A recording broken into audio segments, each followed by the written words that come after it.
Welcome to the psychology session for the Bicester School. My name is Miss McCaig and I'm the subject lead for psychology here at the Bicester School. I'm one of 3 psychology teachers in the department. So today I'm going to talk you through psychology as a discipline. The majority of you would not have studied it previously. If you studied it at GCSE, then that's fantastic. But again, depending on the specification, it might be slightly different. So it's the perfect opportunity for you to figure out if maybe psychology is something you're interested in studying here at the Bicester School. We offer 2 different psychology qualifications here. Both of those are level 3. So here you'll have the opportunity to learn about the 2 different qualifications and hopefully figure out which of the 2 would be best for you. Okay, so let's get started. So, the department at a glance. Like I've said, psychology, if you don't know exactly what psychology is, it's the study of the human mind and behaviour. So essentially it's anything that humans do, anything that they do, that's exactly what we're interested in studying. And we cover the whole breadth and depth of human behaviour across both of these qualifications. Now obviously we can't study absolutely everything that humans do, but we will take a good look at a lot of different behaviours and attempt to explain and understand how those behaviours may be governed.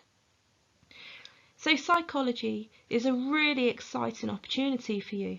For a lot of you, this will be a brand new subject and it will be an exciting opportunity here at the Bicester School to maybe try a subject that you've never studied before. Essentially, like I said, we're looking at people, and I don't think that there's any subject more relevant really to us than studying people. I always say to my students, if you could just leave psychology more tolerant and more understanding as people, then I've done a really good job.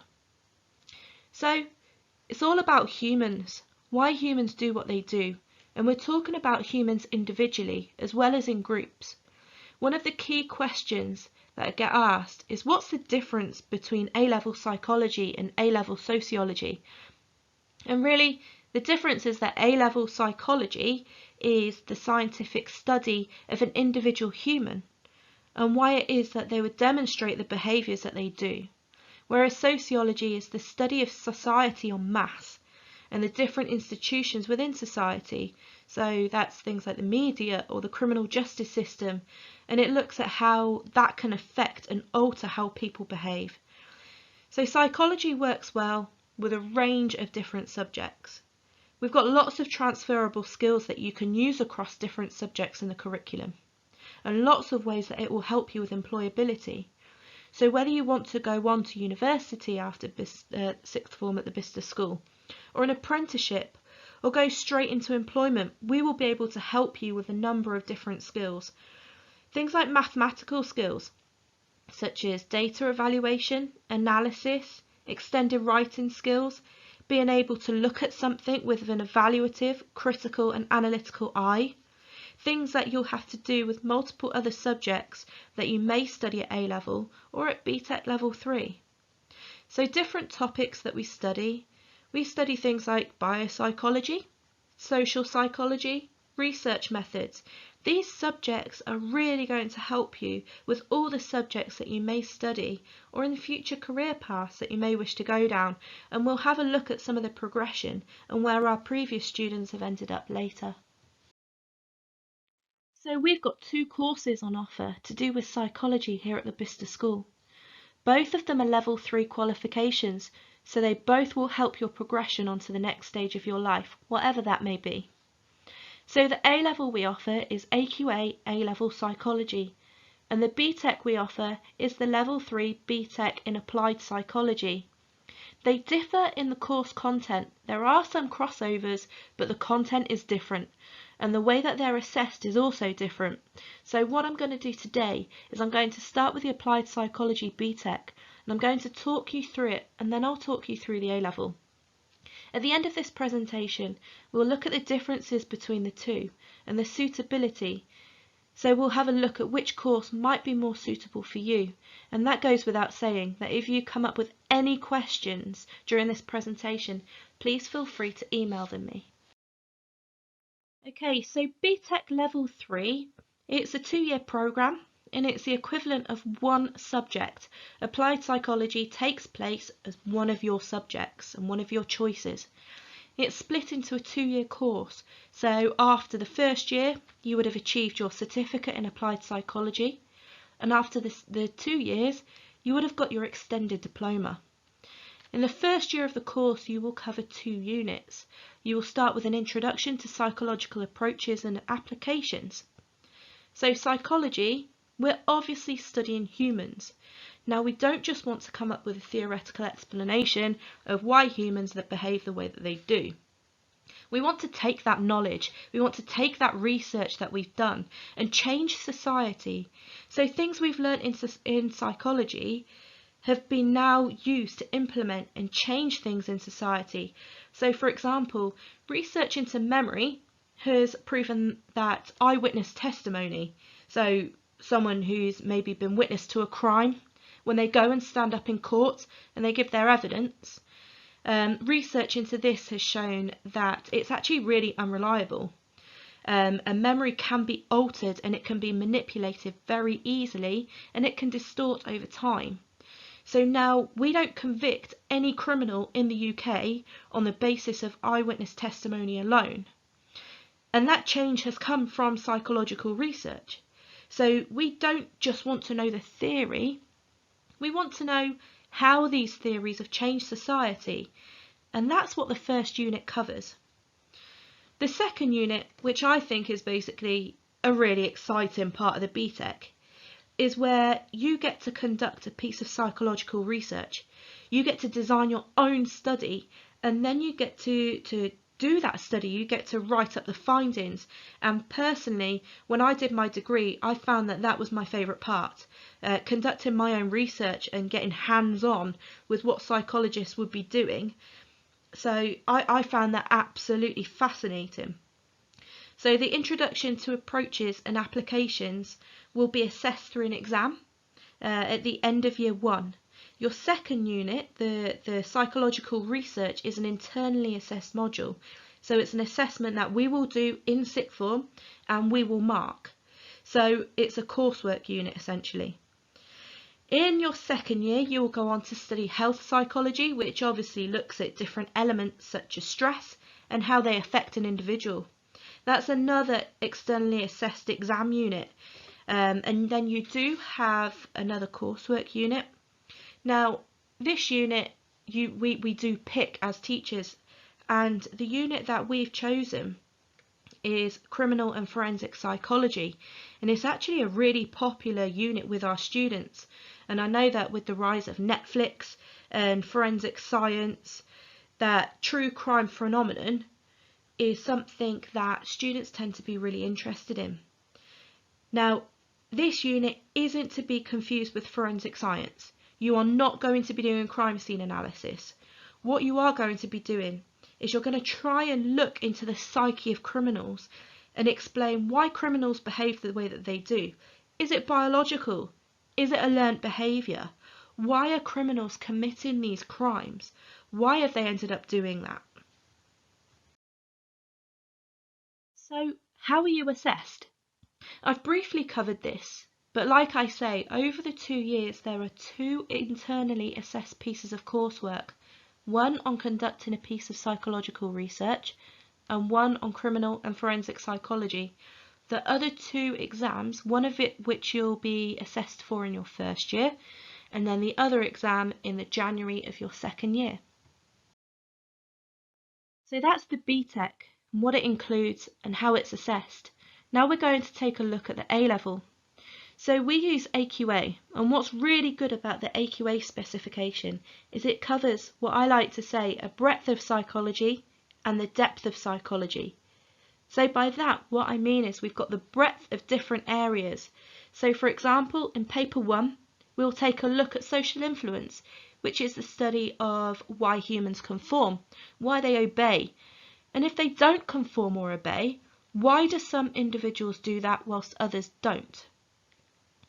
So we're going to be looking at a lot of research post-World War II, lots of research that some of you interested in psychology already might have already heard about, so studies such as Milgram's shock experiment, And my favourite study is in Bardo's Stanford Prison Experiment.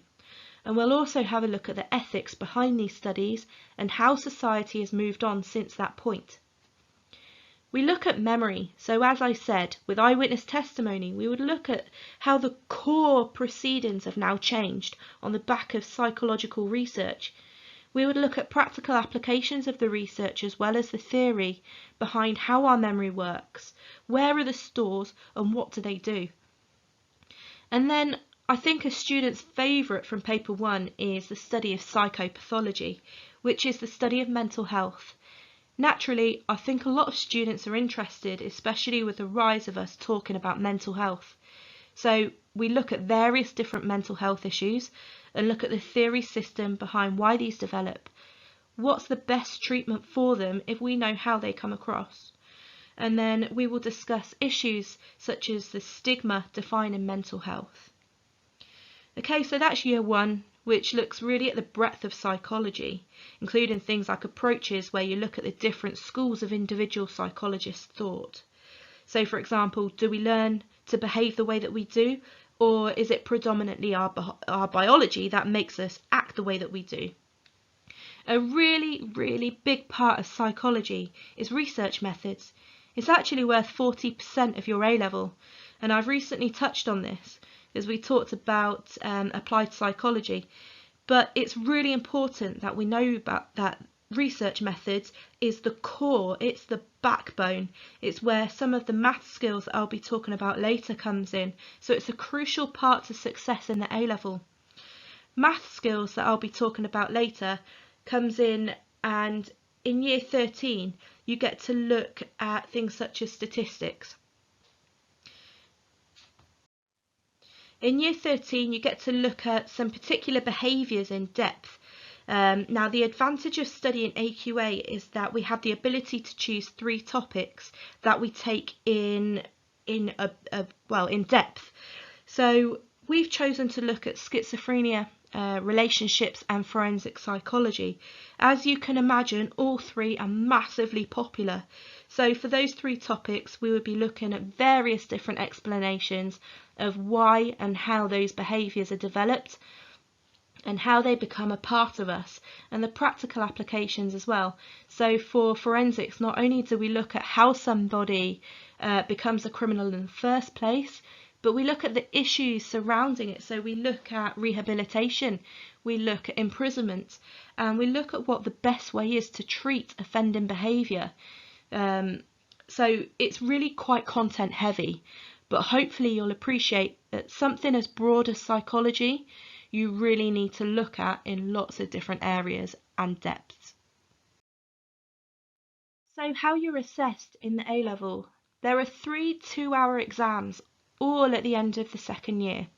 It draws on the content from the entire 2 years, and when you get into the second year, what you'll realise is that you can bring studies from your first year across into your second year essays and vice versa.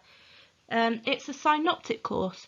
It's the way it's designed, it's built on the skills. So by the end of the second year, you are at your peak ability in psychology, and you will see the best success that you can in the subject. There's a range of questioning styles in these 3 exams. You'll get anything from short markers with 1, 2, 3, 4 marks, up to your extended essays, which are 16 marks long. So not as long as some humanities subjects, and they are scientific essays, but the ability to write a coherent and fluid essay is essential, as in your exams at the end you'll have 6 to 7 essays across the 3 papers. So what can you do with psychology? Well, both of our courses are designed to help your progression aims respectively.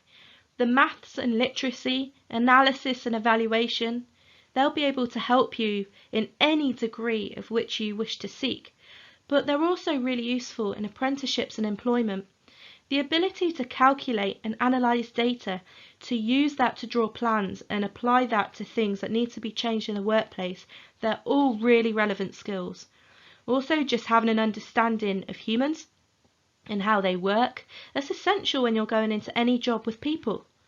In terms of university progression, Although a lot of our students go on to study courses such as psychology, sociology, criminology, philosophy, very much social science related subjects, and a lot of them also go into things like biopsychology, medicine. With medicine you have to do biology and you have to do chemistry, but you're not only fixing an individual and their biology, you're also dealing with a person and that person's family. So understanding how people work are crucially really important to ensuring that you know how to achieve the best possible. If you go into business, thinking about it, marketing, HR, advertising, if you're designing products or creating marketing campaigns, if you work in HR, you're dealing with people, understanding how people will and what motivates them and issues they might be facing, and being more tolerant. They're all things that are crucial in any workplace these days. So you'll have a wealth of transferable skills from maths, biology, and personal skills to take across to whichever destination you see fit. So the core skills that are needed to succeed in psychology. Well, as I've said, it's a combination of essays, short markers. So we do require a level 6 in English language because you need to have that coherency and fluency to answer extended questions. Maths is worth about 10% of the course, and we're talking statistical analysis, statistical testing, data interpretation. So again, a good grasp of maths is needed to achieve success in psychology. Regardless of whether it's the BTEC or the A-level, about a third of the content is biology based. So for the A-level, we do ask for a level 6 in biology or a 6-6 if you're studying combined science, because we can't really understand truly human behaviour without going into the biology behind it. So neurochemistry, the neuroanatomy, genetics, and as I've said to you before, research methods, it's worth about 40% of your exam. And in BTEC, you actually do an entire unit on it. So it's really important that you obviously get to grips with that and get a good grasp of it. And that's what our expert teachers are here to help you with. We have subject specialists in the area. You know we will be here to help you along the way. So hopefully now you've got a good grasp of what psychology is and hopefully what psychology isn't. But as we offer two different qualifications, it's vitally important that we help you understand which of these may be for you. Now, I really want to emphasise that there's this old stigma around BTECs, that they're easy, that they're not credible. Our level 3 in applied psychology is a level 3 qualification. It's by no means easy. It is academic, it does include maths, it includes biology. You are learning quite similar content in parts that you would in the A-level. The core difference is the way that we assess the qualification. We've got the robustness of the academia, but we know some students who are organised and work hard that they don't see a lot of success in the A-levels because when they sit too many exams all at once, then they obviously struggle or they get anxious or they just manage, just the ability to manage the multitude of exams all at once is quite difficult. So some students prefer if they have the exams staggered. So what the BTEC and the applied psychology allows you to do is that. So there's 2 exams across the 2 years instead of the 3 at the end of the second year as it is in the A-level. And in BTEC you have the opportunity for us to put you in for the exam in year 1, which means you're only then, if you're successful, you only have 1 exam to sit in the second year. So we can stagger those exams for you to help reduce the pressure around the exams and to conduct a piece of research yourself, which you wouldn't if you sat the A-level. A-levels don't have the time to produce a whole research piece from start to finish.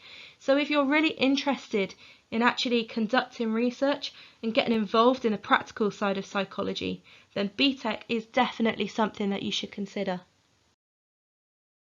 So finally, our entry requirements.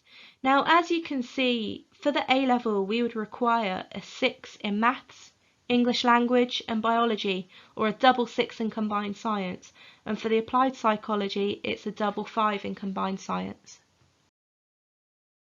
So what I'll do now is recall some common questions and answers that I often receive at open evenings in psychology. So the first question that I get asked quite a lot is, what mental health disorders do we get to study? So we do 2 units on mental health. We do psychopathology unit in year 1, where we look specifically at OCD, depression and phobias. And then we've chosen the schizophrenia module in year 2, which would allow you to take a deep dive into what schizophrenia actually is, because there's a lot of misconceptions around it. So you would look at, how does somebody develop schizophrenia, and then how do we successfully treat it? Another question we get asked is, can we get onto the course if we don't get a 6 in maths? Now, we obviously look at every single case individually. We have set it as a level 6 in maths because the math content, as I've said, is worth 10% in the A level in particular, and we really want you to see the best success that you can on both of the courses, which is why we have these entry requirements. But on the day of enrolling, if it hasn't quite gone to plan, then by all means come and speak to myself, speak to Mr. Allen, the head of sixth form, and we can take a look and make a decision that's best for you personally. We can't look at it as if it's a one-size-fits-all approach. The next question that I often get is, are they hard, the A-level exams? In other words, are the grade boundaries high? Now, grade boundaries, I suppose, are higher than some other subjects. However, you've got to remember that hard is a subjective idea. Some students excel at psychology naturally, and they wouldn't see them as hard. So for some, they can be a struggle. They're challenging because, the standing for advanced level means that the exams need to challenge you because they're assessing you at a higher level than the GCSEs. But hopefully with our expert teaching and the exam skills and the preparation and the great work ethic that I'm sure you'll be able to show, you will be able to succeed at them. And if you do struggle and you find it's hard, that's okay. That's what we're here for. We're here to support you. So if you do find it difficult, if you do struggle at all, the staff are more than willing to help support you to achieve the best that you can possibly do. Now, some people mention that obviously they quite like the topics in A-level, but they might suit the coursework better. What I would say here is that there is quite a lot of crossover between the 2 courses. So for example, memory and social influence, you do touch on those in the BTEC as well as the A-level. Criminal and forensic psychology, you do them in both courses. Criminal psychology is a lot bigger. It's more heavier in the BTEC than it is the A-level, and you do an entire piece of coursework on it. So if you're particularly interested in criminal and forensic psychology, then that's a course worth considering. So there is a lot of crossover between the 2, so you won't be disadvantaged by doing either one. And when we're dealing with people, most of the subjects are really interesting anyway, so either one. You can always look into the BTEC specification on the website, or if you want to know what it covers in more detail, then again email me and I can provide you with some more information that can help you to make the best decision for you. And the last, well, there's 2 more questions. One is often the fact a lot of people want to be therapists when they start the course, and a question that I got last year was, if I wanted to be a therapist, is A-level a better choice? Ultimately, you will be able to achieve it either way. If you work better under pressure of exams, which some people do, then the A-level is better. But if you actually work better doing coursework, then you will get a higher grade doing the BTEC. So that will obviously get you into a larger choice of universities. Universities nowadays are accepting BTECs, and most will accept a mixture of BTECs and A-levels, even the Russell Group universities. So have a look at where you want to go. That would be my advice to you. And they will dictate to you whether or not they would like a BTEC or if they would prefer A-level. So I would personally focus on what's best for you, getting the best grades for you and focusing on that. the last question is, what subjects best suit psychology in terms of choices? Are sociology and philosophy the best courses to accompany? Now, to be honest, and I've had students when I look back that have gone on and got the grades, and generally the pattern, there's no difference really in what they do, what subjects accompany best. So I've had students that have gone down a humanities route and say maybe do philosophy or history and psychology, and they've done really well. I've had students, because they want to go down the sport route, do biology, sport and psychology and do fantastically well. I've had students doing maths with psychology, biology, chemistry, health and social care, applied biology. Obviously, if you're a social scientist, if you're interested in social sciences, then, you know, criminology, sociology, psychology, if you're interested in that field, then there's some fantastic interchanges between them. But we all need to remember that although they come under the umbrella of social sciences, they are very, very distinct. They're different disciplines. So it doesn't, there's no best course in terms of what goes well with psychology. It's about your 3 A levels as a whole. You know what the best combination for you is, and thinking, how does that fit you and your plans in the future? Now, obviously, we'll make sure on enrolment that your course choices fit together. Where do you want to go with your progression aims? But my advice to you is, obviously, there should be some fit, but you don't just go with something because you think that's the best combination. Have a real look into it and talk to our careers advisor. Have a discussion and see if they think it would work together. Now, that's it for the questions, but if you have any other questions that you've come up with or that you've thought of after this presentation, I am here to help you at any time. So please feel free to email me and I will get back to you. Thank you for listening.